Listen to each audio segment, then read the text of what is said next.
Trey Lance is coming off a broken ankle. We saw last year when he was the starter how Kyle Shanahan wanted to use him initially. It was aggressive as a runner. I mean, it was like half running back, half quarterback. Even more aggressive than I would say what the Eagles do with Jalen Hurts. Is that sustainable? Do you think they'll go right back to that approach this year? Or do you think it's time to stop the dual threat stuff and make his running be like scrambles and the occasional zone read near the goal line? Well, that's entirely upon Kyle Shanahan, the offensive coordinator, not Kyle Shanahan, the head coach. I'm going to keep burning that into people's minds so people understand. One, this is just personal preference, but I don't think the dual quarterback system is sustainable over time. Even Jalen Hurts, God love him, but he's even falling apart near the end of the season, and he's behind the best offensive line in the league, right? So if you got a quarterback who can't stay healthy on a team that has the best protection in the business, right? And just adding a little bit of context, Jalen Hurts isn't some wilting flower. He's a power lifter.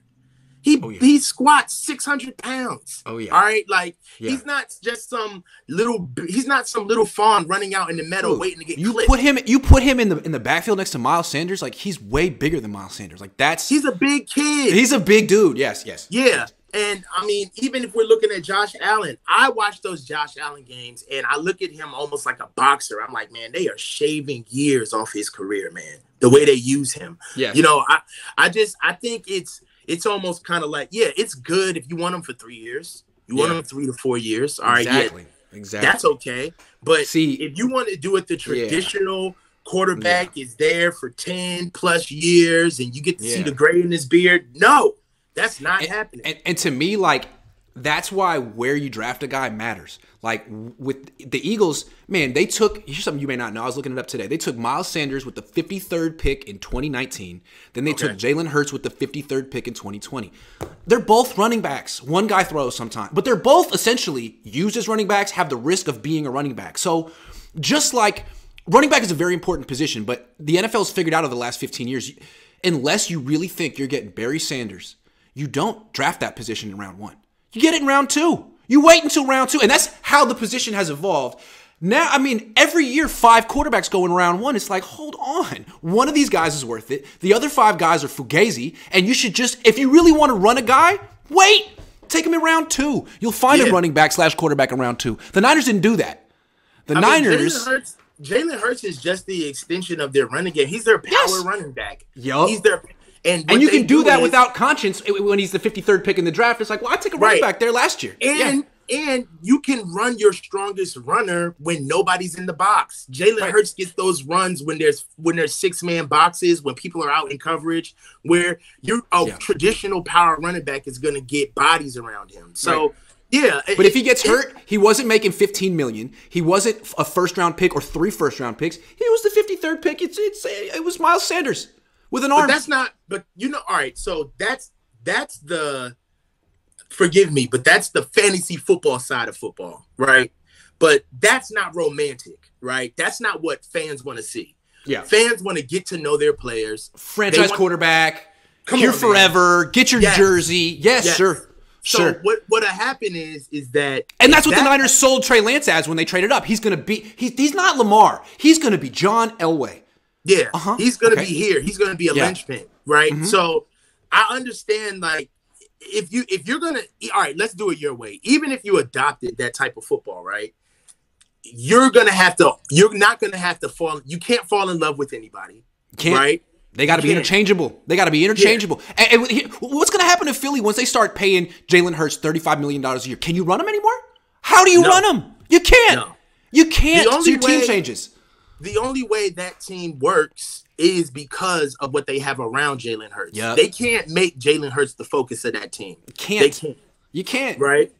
But so, I mean, with this formula right now, they're damn near unbeatable. I mean, they've lost 1 game this year with him. 1. And so they got to pay him. 1. They're in a conundrum. They got to pay him. And then you look at that.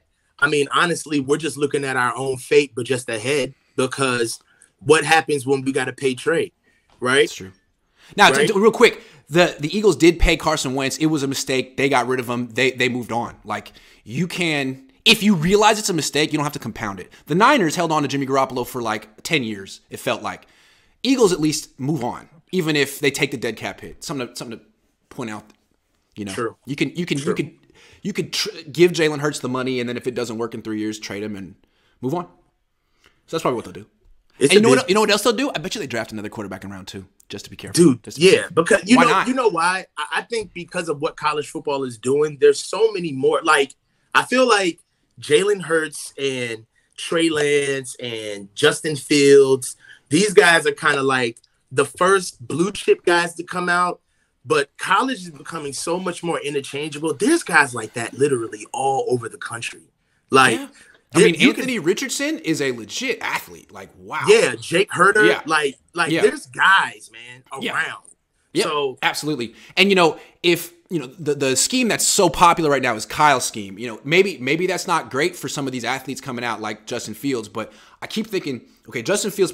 Some people think he's a bust. What if he was on Philly though? What if he was in that kind of a scheme? Maybe if they win the Super Bowl, it's a copycat league, and that scheme proliferates around the league, you'll see more dual threat quarterbacks have success and stay healthy. And then also, if you think about the dual quarterback scenario that you're talking about, if you get them in, you basically, head coaches usually last 3 to 5 years, period, right? So you get a guy in, right? And what happens is that you basically load up the team because the quarterback doesn't cost anything. Everybody's happy, right? Yeah. And all pro players love playing with other good players. It makes them look good, right? So you have a loaded team. Everybody's getting paid. The most important guy is young. Yep. So his job is relatively easy because he's got the best O-line, the 2 wide receivers, the tight end, the running back. Yep. It's just he has to put himself on the line and run too. And, the only problem is just the fan issue. It's going to be hard to get fans to wrap their mind around this quarterback. If we want a great team, then we can't focus on our quarterback. It's not about the franchise quarterback. It's about the team. It's not about them. But it'll be interesting to see what happens with that. I just feel like this game, this Super Bowl is an argument against both of those narratives. The franchise quarterback versus the great team with the quarterback that can get it done. So we'll see. That's why I feel like the Eagles have built it right. I feel like, obviously the Chiefs did too. They didn't get lucky. They didn't luck into Patrick Mahomes, but only one team can do what the Chiefs are doing. Every team can try to model themselves after the Eagles. You know what I mean? That's true. So it's important, I think, for teams to look at them as a model, because I feel like the college game hasn't really been integrated by the NFL as well as it should have been. Some teams try. Some teams have failed. Arizona, what the hell were they doing? But this feels like a good medium of NFL and college concepts. It does. It does. I'm really interested to see who wins out, because I feel like, in a way, this game is an argument for which style of football is going to be pushed into the league. Do you just put all your money into the quarterback position, or do you actually try to put it into the rest of your team? I love it. It's a copycat league, so people are going to follow. Yeah, because, right now, the paradigm is it's the quarterback. It's quarterback, it's quarterback, it's quarterback. Is it? Because that leads really not. It's not. That leads you to get teams giving Dak Prescott $40 million a year. Kirk Cousins $40 million a year. Like, and you're watching them sit the bed at the end of the year. You're screwed. You not going anywhere. And the Niners learned this with Jimmy. The Eagles learned it with Carson Wentz. They learned, and they're a little bit ahead of the curve now. So anyway.